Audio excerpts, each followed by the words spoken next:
This presentation is sort of one part capital markets outlook in the now, and then it's one part a look at the after. And we're going to spend a decent amount of time, but I'm going to start with the title itself, On the Road to 2025. If I didn't feel old already going through the bio, I definitely feel old. I just celebrated my 19th year at AllianceBernstein and 28 in the industry. And On the Road to 2025, I've used something like that many times in my career as an homage to the Bob Hope and Bing Crosby movies for way back when that hopefully some of you, I pray, some of you will know about.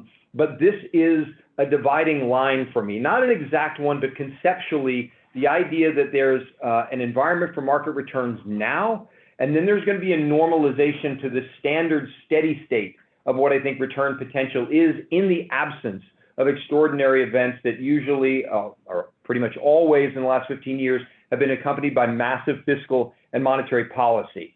Or, if you prefer, the subtitle of Life on the Other Side of Everything, Part 2. And there's a reason for Part 2, and I'll talk about that as we go through the presentation. But let's kick it off. Let's get started and talk first about the now. You're looking at a standard from our capital markets outlook, first quarter recap in terms of performance.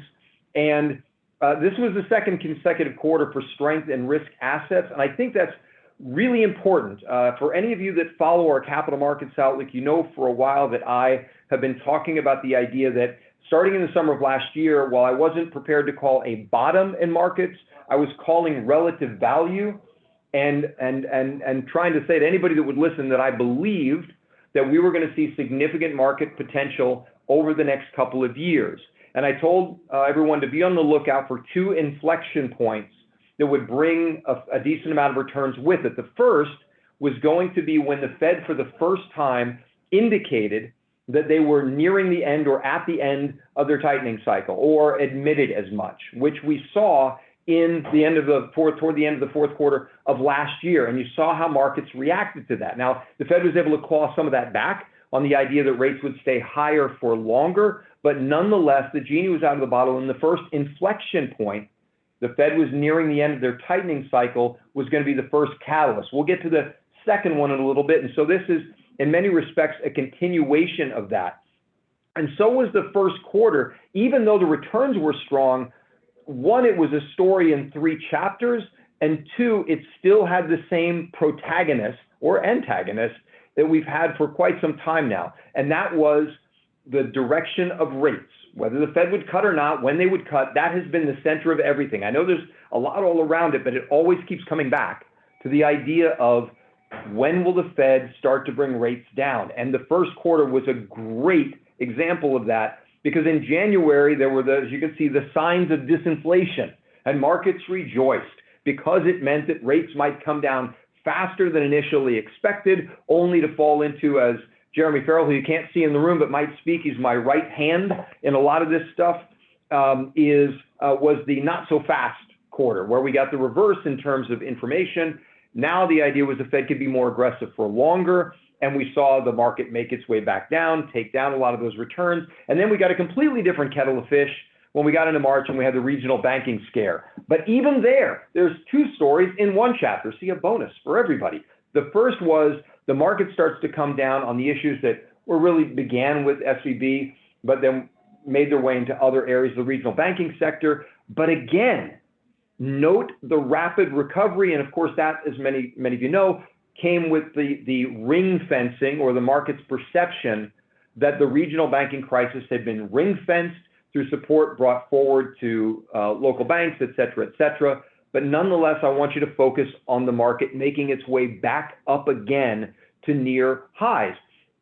And this is, and the reason for the market driving higher, you think to yourself, gosh, there's a regional banking scare. Why would this allow for markets to drive higher if we simply believe that now it's gone away? And the answer lies in another thing that the Fed has talked about for a long time, which is they look for a bedfellow to help tighten. Historically, the Fed isn't the first to tighten, it's markets.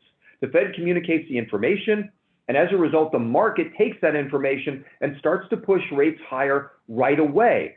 And so for most of all cycles in the past, the Fed speaks, the market reacts, And in tandem, in concert, the Fed and the market does the heavy lifting of tightening together. And Powell has referenced this many times by talking about the idea that if the market were to back off of its responsibility, in other words, if equity valuations were to rise, if treasury yields were to fall, all of that would reduce the tightening that the Fed was trying to put into the markets.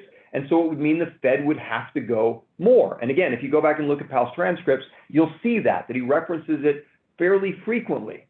And the market wasn't really doing its job, especially after what happened in December, and we started to see markets push ever higher. And so that's why, again, the Fed became so aggressive, even more aggressive with its language in January and February. But in March, it found a new partner in the form of expected tightening and lending. What you're looking at on the left-hand side is a loan officer survey, and this is something that's been looked at for a long time. The reason why it's a material survey is because historically, whatever the loan officers in totality say they expect to do with credit over the coming months comes to pass. And so you'll see bank credit is there, and we sort of lag this guy a little bit, but 6 to 12 months out, what loan officers say that they're going to do tends to show up in the actual data in what they do. And so as soon as you get this, then you're going to get what you see on the right. Now, this will take a little bit of explaining, and I'll do it quickly. There's, for quite some time now, been a discussion about inverted yield curves, which again is shorter maturity yields being higher than longer maturity yields. And so if you graph it, it looks like a downward sloping line. And this has always been a big deal to have an inverted yield curve because historically all recessions have been preceded by inverted or near flat yield curves, although I will point out that not all inverted or near flat yield curves have led to a recession, just all recessions have been preceded by it. And the reason why it's used as an indicator of recession is because the expectation is that the shorter dated maturities, those yields have to come down, and they'll do so through central banks cutting. In our case, the Federal Reserve, and they're going to cut because of difficult economic conditions. And of course, the rates being higher to start out with are part of the things that cause those difficult economic conditions. So if that's the thing, things that myself and a lot of economists look at, if it's really about the shorter end of the curve, then why not just look at the market's expectations for the shorter end of the curve? And that's what you're looking at on the right-hand side. It's called the near-term forward spread, and it's the market's expectation of where it will be, the T-bill will be, yielding 10 or 18 months forward. And there's a lot going on because it goes all the way back to 2018, but if you go all the way to the far right, you'll see the quarter playing out, and you'll see that spike upward. That was February, and you see the downward movement, and that was March. And so it went even lower in terms of where they thought that the T-bill would be in 18 months. And that matters because it's another way of saying we think the Fed is going to cut even further than we thought they were in the first place. So let me say this again. If you put it all together and you're looking for what's the lasting impact of the regional banking crisis, if we assume that it has in fact been ring-fenced, and there are probably 3 asterisks after that, but if we assume or presume that it has been ring-fenced, then there are a couple of takeaways that are lasting. One is a change in flows. You saw more money going into money markets, money coming out of small banks into larger banks. But the second and more important for us is that now that the Fed has a new tightening partner, the Fed came along and said, we are not going to need to tighten as much as we thought we were going to need to, and we have probably 0 to 1 more left in us. We got the 1 recently, which means that unless something changes and unless the Fed's language changes, we have largely come to the end of the road. So the upward risk in rates, and again, we can debate if we're at the end of the game or in the second out of the 9th inning. At this point, that doesn't matter to me. What matters is that the Fed is basically at the end, and now the discussion shifts to for how long does it stay at this level, which is still the major debate, and then at what pace does it start to come down? Now, on the left-hand side, just for everybody as a summary of economic projections, the dots chart, the famed dots chart with every dot representing a member of the FOMC and the expectations for rates. But more important for us and why we put it into the CMO is the quote from Powell around this new tightening partner. And so if you look to the right-hand side, the expectations are that rates will come down over time. The market is a little faster, that gold line. They do think the Fed will cut faster than they think they're going to cut. But again, I don't want to miss the forest for the trees. The idea here is, for me, is not about the path. It's not about the timing of this or the distance of this race. For me, it's about the other side, the finish line. And so we can quibble about how far away the finish line is, but it is coming, and that finish line matters a great deal. To get into that, I just want to show our macro summary. And there are two stories here. One, 2023, the impact of that tightening in the markets has led our chief economist, head of U.S. economist, Eric Winograd, to take down his growth forecast for the U.S. from about 0.5% positive in 2023 to negative 0.1%. But I will point out, and this is something I've been saying in just about every discussion that I have, there are a handful of quotes and anecdotes about economists, and one of them is, if you want to know how do you know that an economist has a sense of humor, they use a decimal point. That's how you know an economist has a sense of humor. That's why they're the life of the party. So 0.5, negative 0.1, regardless, it was meant to be a slowing, a meaningful slowing in growth. The change means the expectation is growth is basically flat for the year. But again, revisions are so significant over 5 years, we're quibbling over pennies when we're discussing dollars. The bottom line is a significant reduction in growth and inflation coming down in 2023, but still above the Fed's target. And we do have a cut that we expect in there.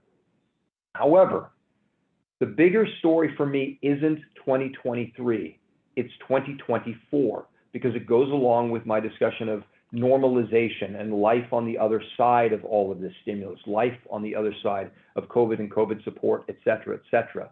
Notice the growth expectations in 2024, 1.8%, the inflation expectation at 2%, and the 10-year treasury, that's the long rate at the far end, at 2.5%. Those are incredibly meaningful numbers because they scream normal trend equilibrium. How can we illustrate that? This is the Fed's, from the Fed's Summary of Economic Projections. This is also from their chart pack, basically, that we've put together. And you're looking at the Fed's expectations for GDP, for inflation, and for the Fed funds rate. I want you to focus in on 2023, then 2024, and then the long run, the trend growth rate for the US.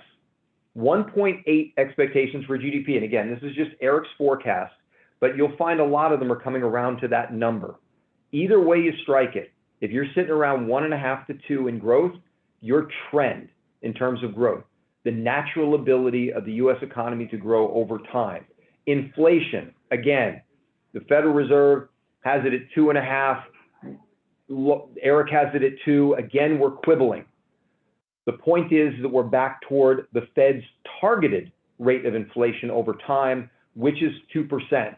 And as a result, the expectation that the Fed funds rate will come down meaningfully over time. So why should we care about that? Because if I go back for a moment, in this period of uncertainty, one of the more common things that I hear is about rolling T-bills. Things are really difficult. There are lots of things out there. And believe me, there's a reason why it's season of the known unknowns, our capital markets outlook. And it's because of things like the impact of inflation and the Fed funds rate and how long it stays there on growth. The unknown of when you raise rates higher, it tends to cause financial cracks. And we saw that in a regional banking crisis. What else is there? There's yet another known unknown floating around out there, which is the debt ceiling, which keep an eye on that. And we have a disruptor series out on the debt ceiling if you're interested in getting more. There's plenty swirling around. I don't want to minimize that. But rather than rolling T-bills, I've been saying for a while that investors should be looking for ways to participate, because this is while there's still, good getting to be gotten. We have elevated treasury yields. We have elevated credit yields. We have equity valuations that are at or slightly below where they were pre-COVID. There's opportunities in markets, and I believe when we get to these 2024-ish numbers, whether it's the end of 2024, the first half of 2025, doesn't matter. It means that we have time to squeeze returns out of market before we're on the other side of it.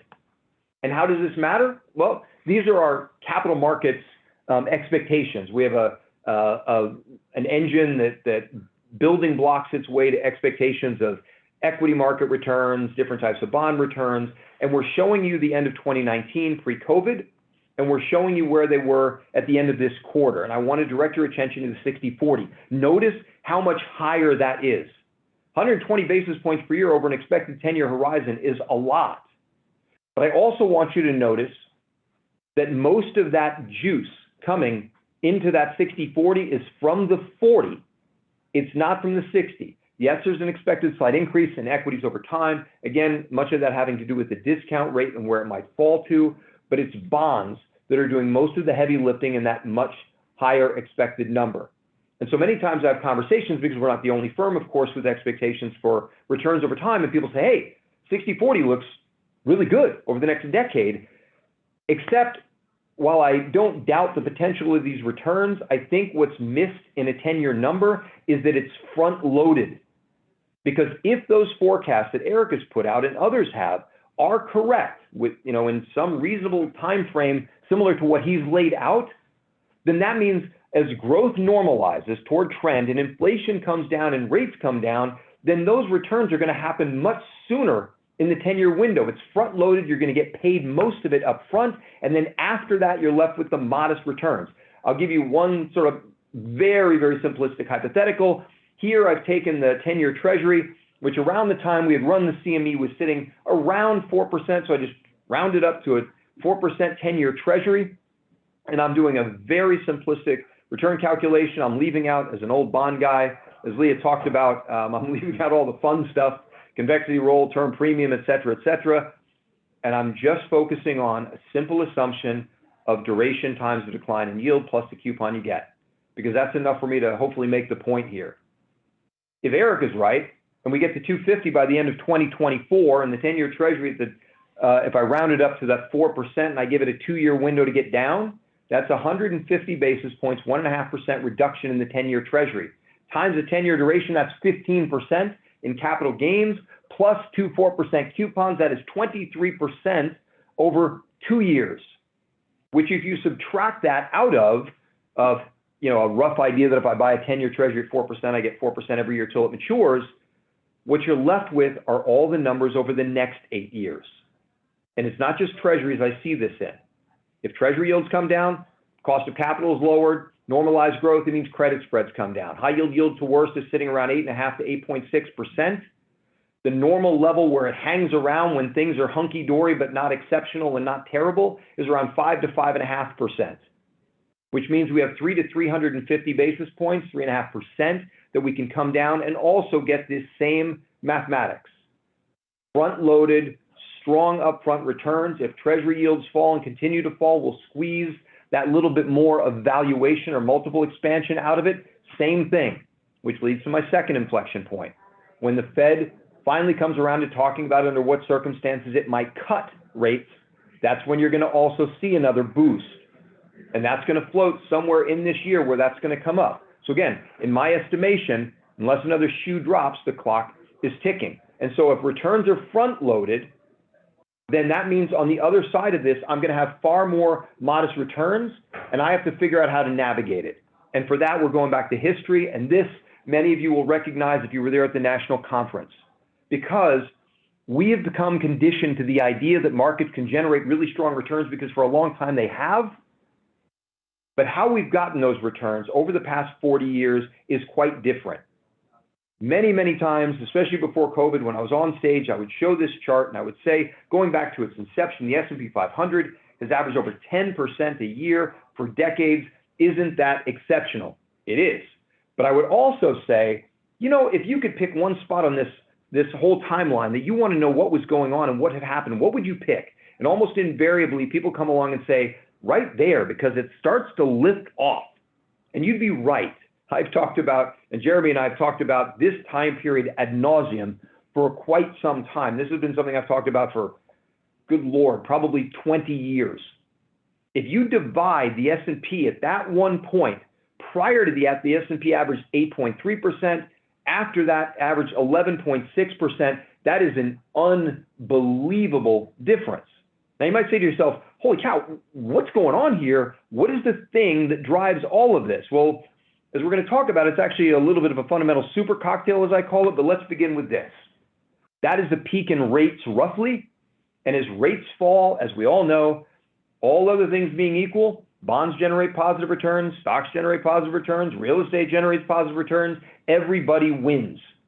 That was an inflection point where, after taming inflation, Paul Volcker started to bring down the Fed funds rate where it would naturally fall for 20 years and unnaturally fall after that through the global financial crisis and onward.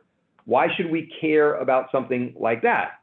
Because it says volumes about what drove those returns, and do we have the stuff to drive those returns going forward? Look, prior to that 1981-ish period, a 60-40 got you 7.1% a year. For the 40 years that followed, 40 years, 60-40 averaged 10.2% per year. Nice work if you can get it. And if I further subdivide that 1981 period forward into two time periods, and I focus on 1981 to 1999, notice the returns of the S&P for about 20 years. Over 18% a year for 2 decades. Hell, bonds got you 11% per year for 2 decades. Our entire financial industry was built because of this. Our jobs, the funds we offer, everything in our world is born around the conditions that made this possible. And those conditions was this upward move, or the upward move that was created by the fundamental super cocktail.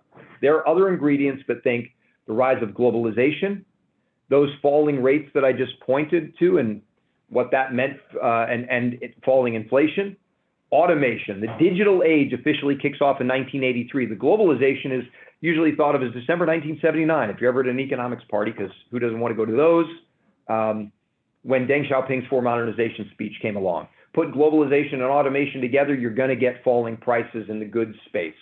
And we saw that. And that's going to allow those falling rates, which we just talked about. And running shotgun there were the baby boomers. The oldest ones entered their peak earning years in 1981. GDP, if you remember your high school or collegiate textbooks, is people and productivity. When you have the largest working demographic in human history boosted by a massive jump up in female participation in the labor force, one by one every day for 20 years entering their peak or skilled earning years, that's the productivity part of the people and productivity, you're going to drive GDP. All 4 of those showed up on the scene within a couple of years of each other. They weren't designed to do so, but they did, and we got what we saw on the right. Imagine if you could have bought a 60-40 right then, around 1981, and ridden that wave all the way to getting almost 15.5% per year for 20 years. But the thing is that those had an expiration date, except for the globalization part. And somewhere around the late 90s into 2000, a lot of that faded, and we started to replace that natural driver, that fundamental driver, with debt and with increasing valuations, expanding valuations, the P in PE. It was no longer a growth-driven cocktail. It was sort of gearing. And so it's in this period where eventually it cracks and we get the tech bubble and ultimately the global financial crisis. And that gives us chapter 3 in my story, the great beta trade. This is when, for the first time in a big way, the governments and central banks jump in to bail out everything. On the left-hand side, you'll see the Fed's balance sheet in the S&P 500. I mean, you know, some charts you have to work really hard to interpret. This is not one of those charts. You can see the Fed's balance sheet growing, and you can see the S&P basically going right along with it. And on the right-hand side, something that's one of Warren Buffett's favorite things over time, the household net worth to GDP. How much assets are worth divided by the economic output of the system those assets are housed in. And you can see for decades, they stayed within a range. In fact, I could take this back to its inception in late 1947, and it stayed between 3.3 and 3.9 for decades and decades. And then look at what happens with the value of assets relative to economic output. It's no coincidence that the time window that I gave you, start to see it accelerate and spike. We get the tech bubble. It spikes slightly higher. We get the financial crisis, and then we get the resulting chapter 3, massive fiscal and monetary support. and it goes all the way toward the top of the grid. Never seen anything even remotely like it. By the way, as a sidebar, we'll come back around to this chart, but COVID took it still higher. For those of you looking at a screen, just imagine taking your fingers and marking that distance between 5 and 5.5. And now add that distance between your fingers on top of 5 and 5.5, and you'll be sitting almost to the title line. Now do it again, and you'll be near the top of the screen. That's where the household net worth to GDP ratio got at its peak during COVID. You wouldn't even be on the slide anymore. Keep that in mind. So if I sum this all up, the great moderation, the fundamental super cocktail, 20 years driven by those 4 ingredients, the twin crises, they start to fade. It starts to get replaced, not with growth anymore, but more on the back of multiple expansion, debt climbing, et cetera, et cetera. On the opposite side of the tech bubble and the global financial crisis, we get the greatest infusion of fiscal and monetary stimulus we've ever seen at that point. And that takes us into, first, the fundamental, and secondly, the quantitatively oriented through fiscal and monetary. What does it mean? You retired in 1981, and I obsess over retirees and probability of retirement success. How good would it have been to retire in 1981? If you started with $1 million, did your classic Bengen 4% withdrawal, inflation adjusted, you wouldn't just make it. You know, classically, you're supposed to spend that last dollar after 30 years and, you know, and you're like, I did it. Hooray, I win the game. You finished with $13 million. 13 times your money, and you spent everything that you wanted to spend. I mean, really let that sink in. Because for me, when I saw that, I created the first of this presentation. And I said, okay, that is it.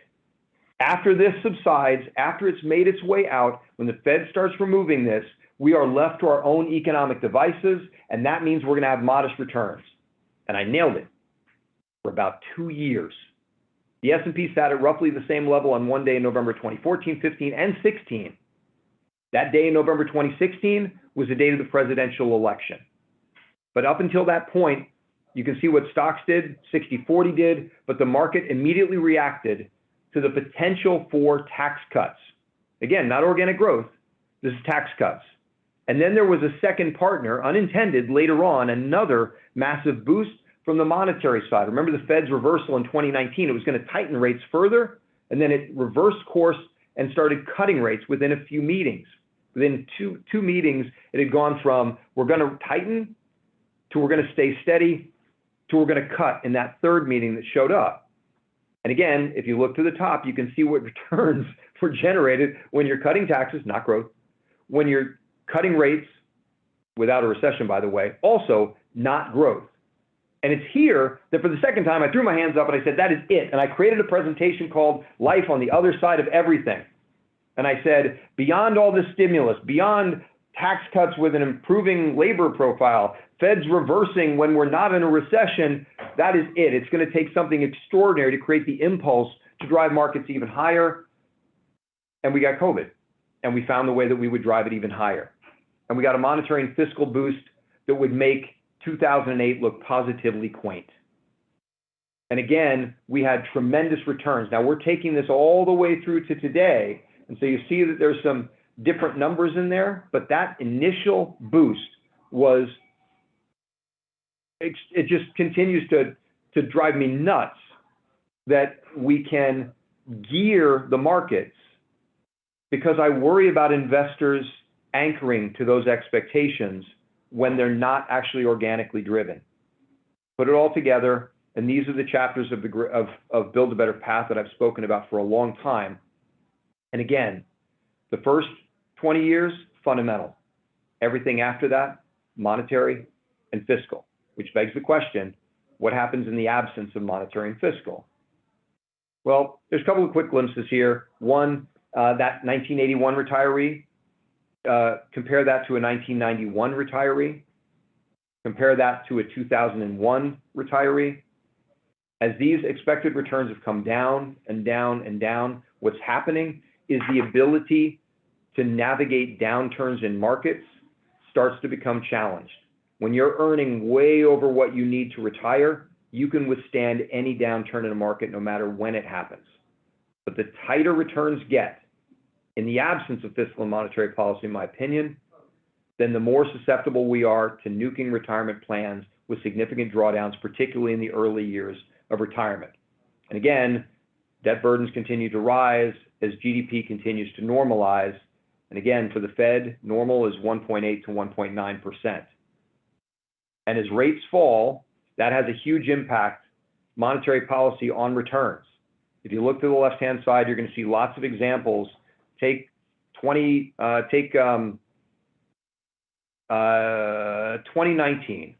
Earnings growth was 0.6%. The S&P was up 31.5%. Any of these years, 2018 with Powell's infamous speech, earnings growth was 23. Markets should have ripped. But it was down because of monetary policy. So again, stimulus, stimulus, stimulus. Sorry to beat the dead horse here, but this is a big, big deal to me. And I think it's really germane. One last look at it is, if you want to get a sense of what no growth, but still amazing equity returns look like, look at 2019 and 2020. Again, theoretically unrelated years, but between the Fed's reversal and COVID support, GDP was negative, earnings growth expectations were negative, but the S&P was up 56%. And on the right-hand side, year after year, as markets continue to perform and pull from the future returns, expectations for returns continue to fall. And so many years ago, we started talking about this. If you put these into a wealth forecasting engine that says, what's the probability after 10,000 Monte Carlo simulations your plan will work? Back in 2008, the end of the year when we ran it on a go-forward basis, 3% chance it would fail, 97%. Just like Bengen's original research, near perfect, that your plan would work for you. But when we ran it in 2019 again, that probability of plan failure had risen all the way to 27%, and plan success was down to less than 3/4. That's an extraordinary change in numbers. And it led us to say, what's the minimum that you need to even have a plan work? If you could have your returns paid to you like clockwork every year, what's the minimum you need to get? No volatility, no nothing. The market shows up and gives you a check, 3.34%. But we're not going to get paid like clockwork. And so what this means is the closer that actual returns get to that 3.34, the less buffer we have. And if you have a significant drawdown in the early years of retirement, you see we've circled to 65, you can destroy a plan.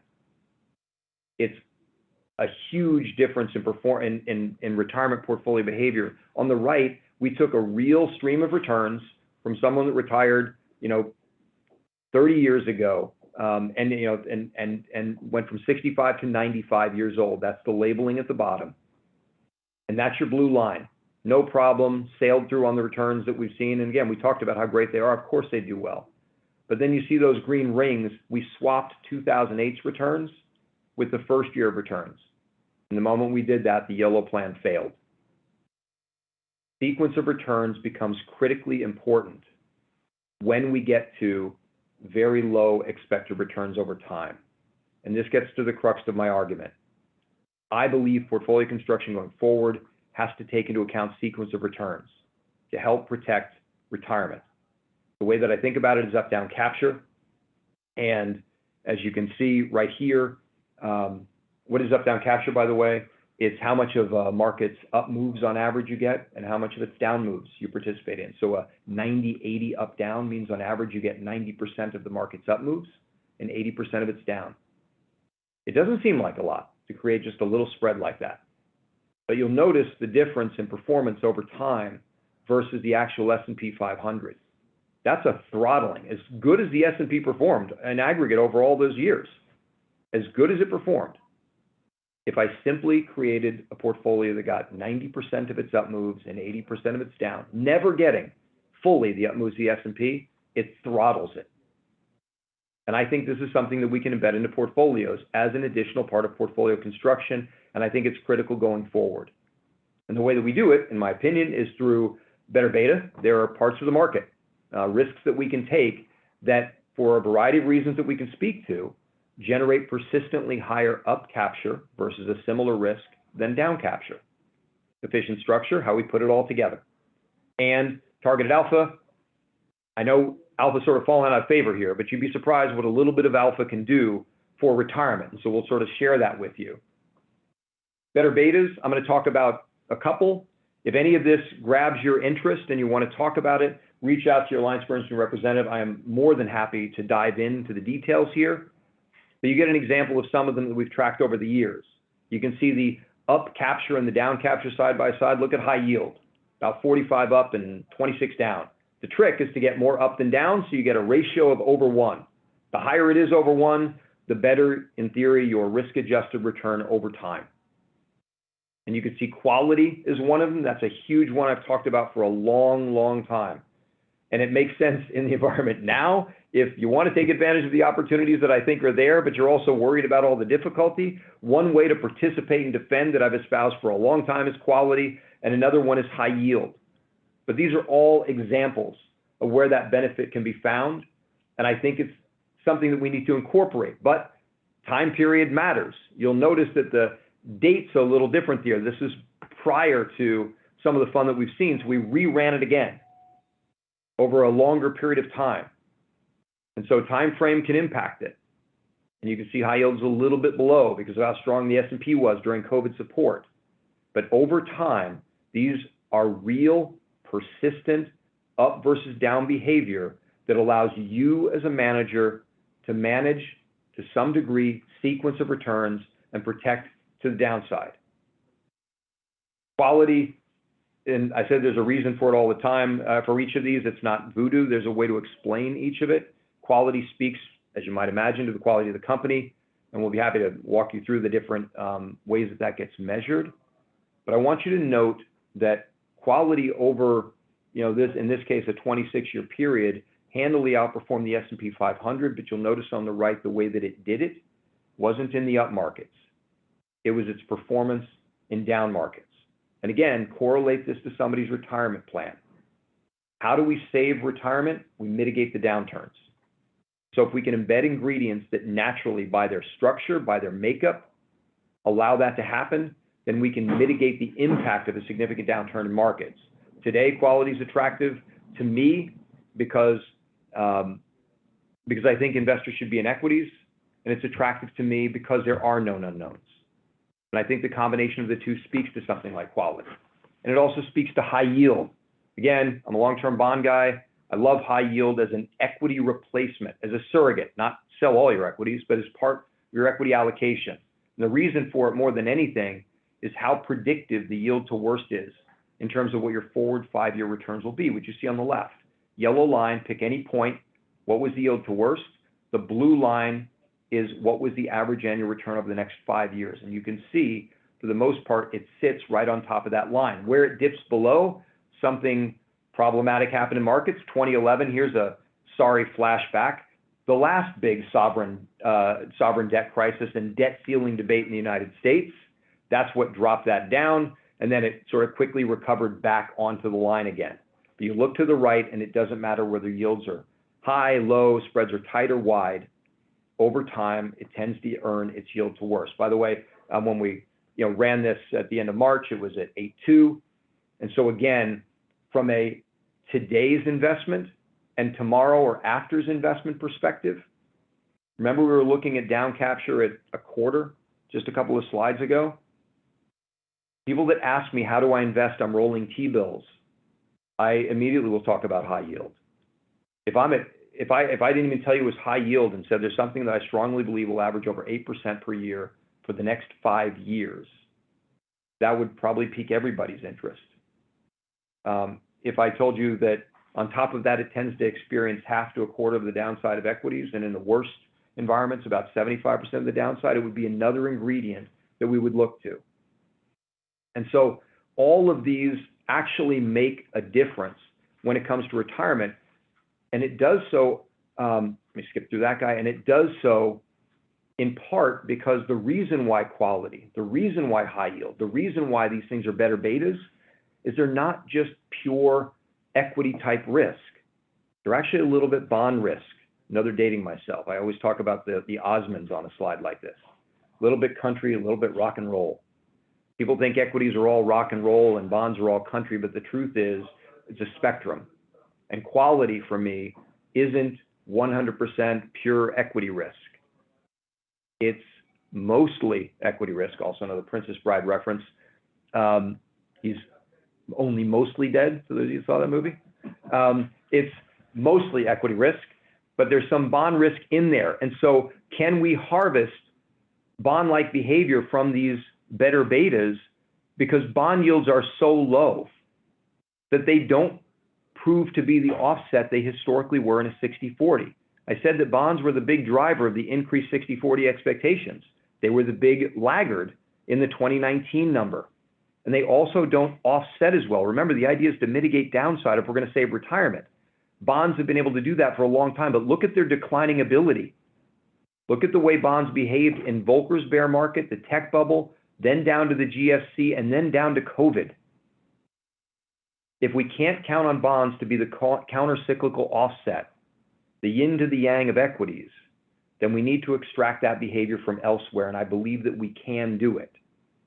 And we as an exercise just threw together some of these better betas. Now, this is not a recommendation. There's a reason why the percentages are almost the same, because I don't want this to be a prescription. I want it to be an illustration. But we had run this, these betas together and simulated the behavior versus a classic 60-40. Now, look at this chart. This is 85% equity and equity-like stuff, not 60%, 85. But on the right-hand side, the up capture was 88, the down was 74, the up-down capture ratio was above 1, which is what we're looking for. The returns were actually slightly better, but more importantly, look at the max drawdowns. Look at the vol and look at the average drawdown.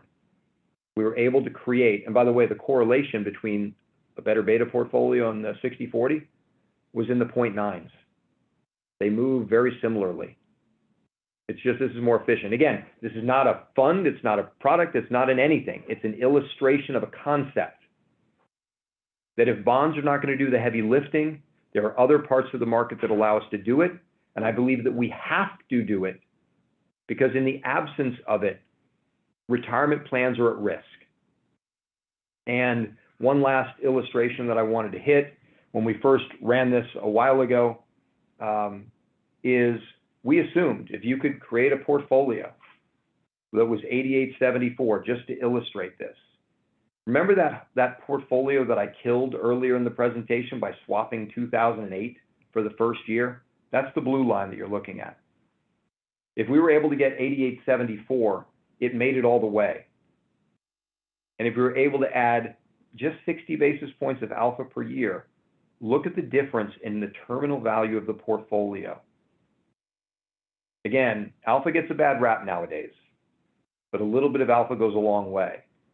And a way to illustrate that further is we updated this. And again, full transparency, sequence of returns matter. We reran it with everything that's been going on with the difficulties in markets more recently. And as you can see, the 100-100 portfolio still doesn't make it, but our 87, we reran it and it changed just slightly, but it didn't make it. It made it 4 or 5 more years, but it didn't make it. But again, to illustrate the value of now even alpha, 25 basis points made a huge difference in the end game. Okay, so what does all this mean? To sum it up,